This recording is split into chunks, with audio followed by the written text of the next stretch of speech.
that you all have an enjoyable refreshment period. All right. Let us begin by saying that there once was a girl who was sowing some seeds that then began growing on a nearby hill that gave her her fill of knowing that caused her great glowing. Knowingness. Did you write down the 5 things that you know? Is there anyone who would like to begin sharing? All right. What do you know for sure?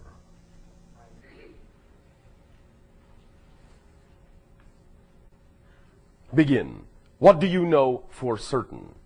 I know that there is a connection to dawn which I cannot, beyond what I can see. All right. Number 1. Number 2? Number 2, I know that telepathy and deep nonverbal communication exists within me and some of those people and birds to which I interact. All right. Number 3? I know that I am. All right. Anything else? Yes. I know that something is happening with regard to manifestations of numbers and names. All right. And I don't know. I did not ask you what you didn't know. I do know that. I do know that All right. much. What else do you know? I know that which I have doubts of become more transparent when interacting with Bashar. All right. All that said, if that is what you know, all else at this moment is supposition. The idea is to relax the supposition and stay in the state of your knowing and allow whatever needs to reveal itself to you about what you know to simply reveal itself in whatever way it chooses to do so. Because however it does so will then, as you know, be a reflection of that knowing state and will not have to be guessed at for what it is or what it represents or what it reflects to you. When you stick simply, first and foremost, with what you know and take the guesswork out of it and do not ponder what you don't know, you can then be assured, you can then also know that whatever represents itself to you, whatever manifests to you, whatever is reflected to you, will be a product of that knowing state, even if it comes in a form you did not expect or imagine would happen. To drop the expectation sufficiently where you can allow the knowing state to really show you what you need to know, and by elimination reveal what you don't need to know at that moment, will allow you greater clarity in every moment of your life. Thank you. Next person to share what you know. No. Next person to share what you know. I'll share. All right.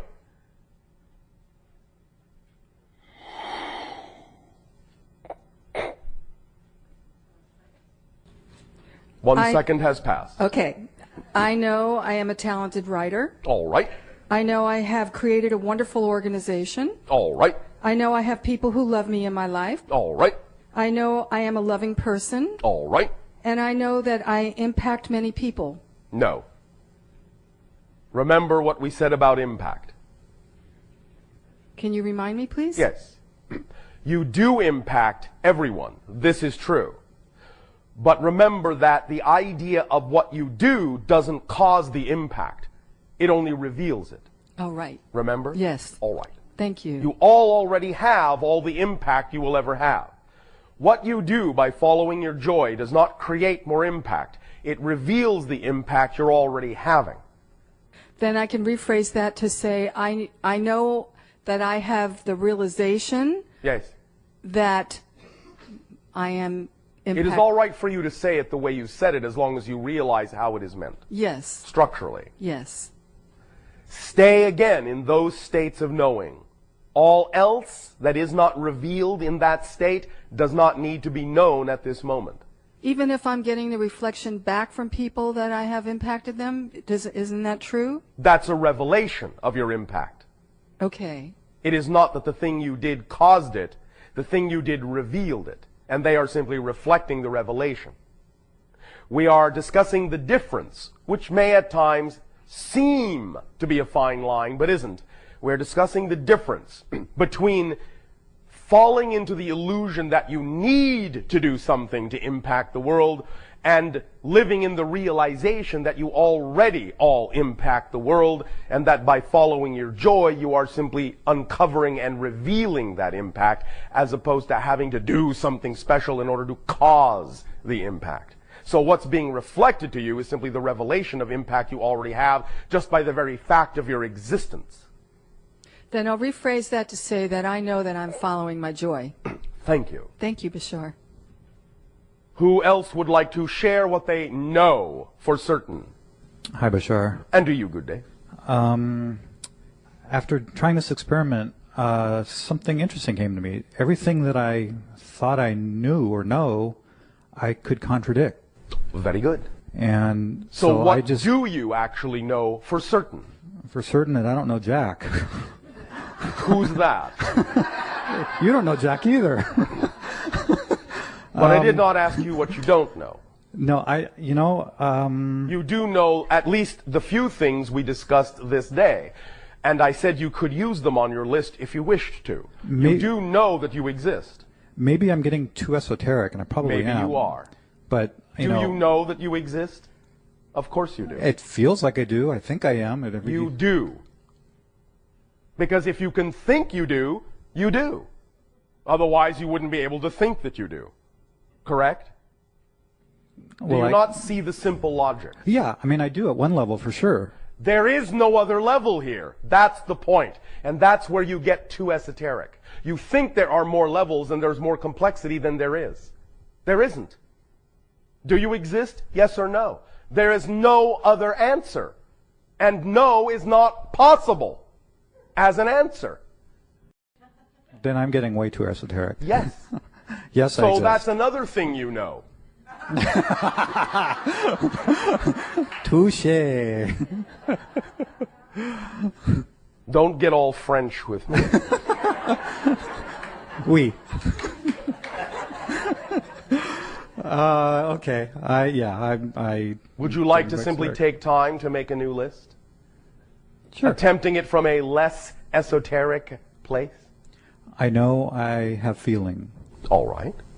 You see how simple that is? and I know I have an experience that I'm becoming more familiar with of this invisibility I spoke All about right. yesterday. All right. You see, knowing statements are simple statements. They are not complicated. They are simple statements. So maybe what it is it's something where I know it for myself, but I can't prove it to anybody else. That is not a criteria. Right. And maybe that's what I was thinking. Because you What can I can't prove anything to anyone else anyway. Anyway, right. Okay. You can't even prove you exist to anyone else. I know. That's the discussion I had. But at that's lunch. not the question. I only asked you what you knew, not what you felt you had to prove. Yep. And that's Got it. very revealing. I got it. And now you know that about yourself. I got it. Thank you. Thank you.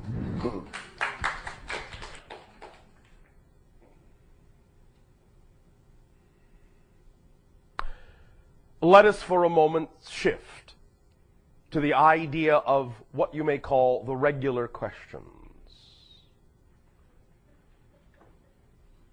We will come back to what you know.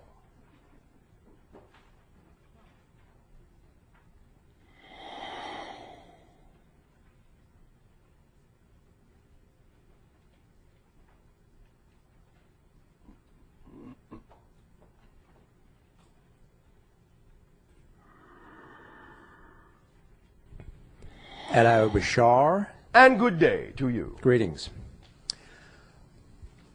First thing I'm going to do is give you my list I actually don't have 5 things on my list. All right. I only have 3 things. All right. I know that I exist. Yes. I know what I observe. Yes. I know what I feel. Yes. Anything else is just a detail of one of those 3. That's 4 things.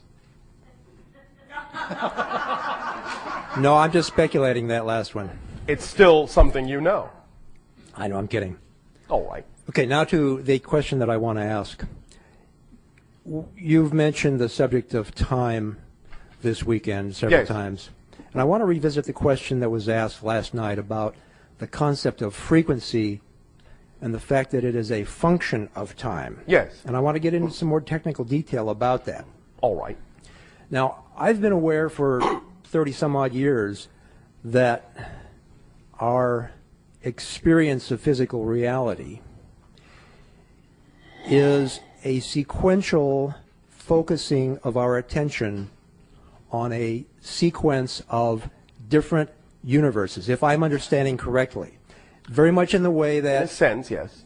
yeah, in the way that motion picture film Yes. is a sequence of still frames. This is, of course, all still an analogy, but it will do as a representative one with regard to the third-dimensional space-time matrix. Yes. Okay, and I am speaking specifically of Yes. physical reality. Yes, I know. And within this context, it would mean that within the idea of an infinitude of different universes and different realities and different dimensions is the idea that when we experience movement, Yes. what we are actually experiencing is instantaneous shifts from one physical reality, from one dimension, to another one that is very, very close Yes. in structure, Yes. and going through a whole series of these, just like a series of frames in a motion picture, Correct. gives the illusion of motion, Yes.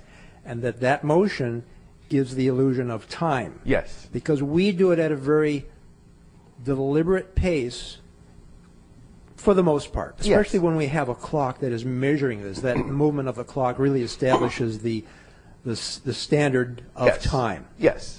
Okay, so I'm correct in my understanding that each of these frames of physical reality is essentially static. Yes. Okay, and this gets back to the change and no change idea that we were talking about earlier. Yes. Everything is change, but there is no change. It's Correct. such as- Okay, so each of these physical realities is static. Yes. And now let's bring in the idea of frequency. Yes. Frequency is vibrations per unit of time. Yes. But time is the illusion of motion, which is a shifting from one dimension to the next. And I'm wondering exactly how frequency relates to that shifting from one dimension. The to next. frequency that you create in your consciousness when you create the illusion of time is what determines exactly which frames fall into the slot that give you your sense of continuity. Does that make sense? I didn't totally get it. All right. The ideas that you create in your consciousness, the illusion of time, by creating the concept of frequency. Yeah. In doing so, once you have created that, it then determines which of the static sequence of parallel realities you actually experience as your continuity of motion. Because let's just say, again, even though I understand there may be shortcomings in third-dimensional language to express this, let's say you choose to operate on a certain frequency within your consciousness. Okay. By establishing that frequency, by setting up that illusion of time and frequency, you might choose every third frame, or every second frame, or every fifth frame as your expression of change in space. Okay. So the frequency at which you operate determines exactly how you experience the idea of the continuity of motion. Okay. Which frames are represented in that sense. Okay. So would a higher frequency be a skipping of more frames? Yes. Okay. But really, there's not really a skipping of frames. It's No, just not really. that those frames that you're quote unquote skipping just aren't part of that motion picture of your Correct. existence. Okay. Now let's get into the idea of frequency of non-physical beings. Yes. Because I understand that they also experience or express a frequency. To some degree, yes. Okay. But if they are not experiencing or not focused in physical reality, Yes. and we've been talking about frequency of progression of attention on frames in physical reality, Yes. there are frames of non-physical reality, too. okay. So They are just of a different quality. different quality. What would distinguish the quality that they experience from the quality we experience? It would be similar to the analogy, perhaps, of having double exposures in each frame. So that you can actually focus on one thing or another in any frame. It's not quite so structured, not quite so limited. Okay, let me bring into this discussion another technological analogy. Yes. Our motion picture frame is, our motion picture film is a series of frames connected together in a sequence, and you can actually cut these. Yes.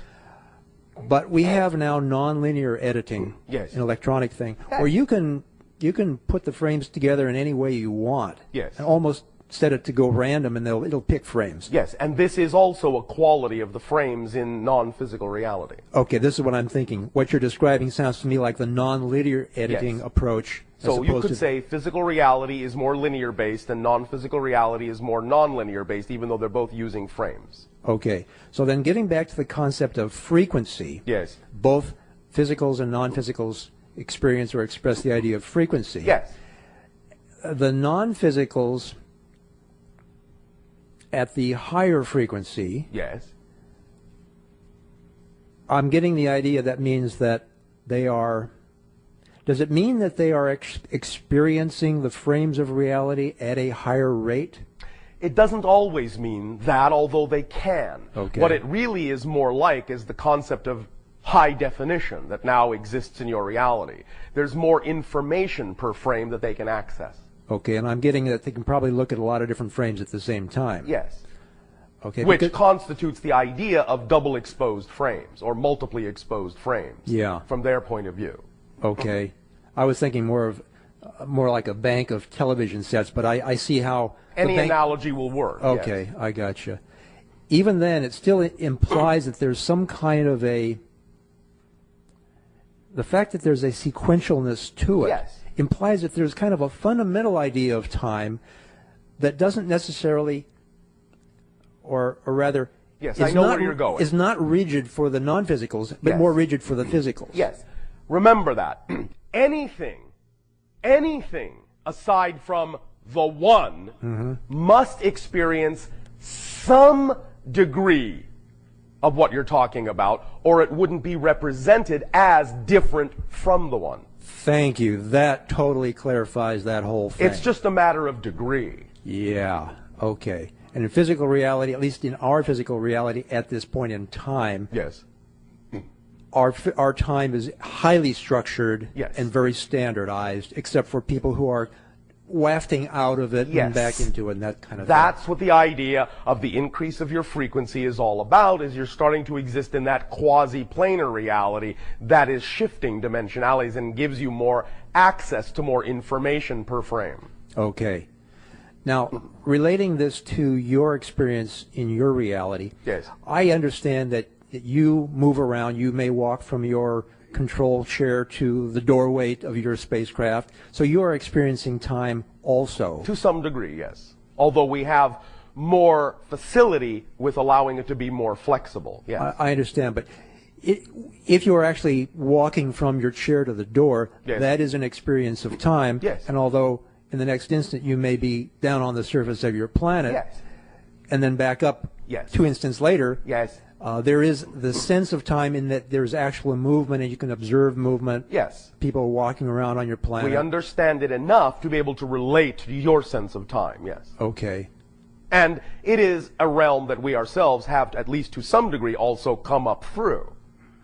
We were, in that sense, more structured in the beginning of our evolution than we are now. Were you ever as structured or at least standardized in your experience of time as we are? No. Okay. We were created to be less standardized to begin with. Gotcha. Okay. I believe that answers my question in its entirety. Thank you. Thank you.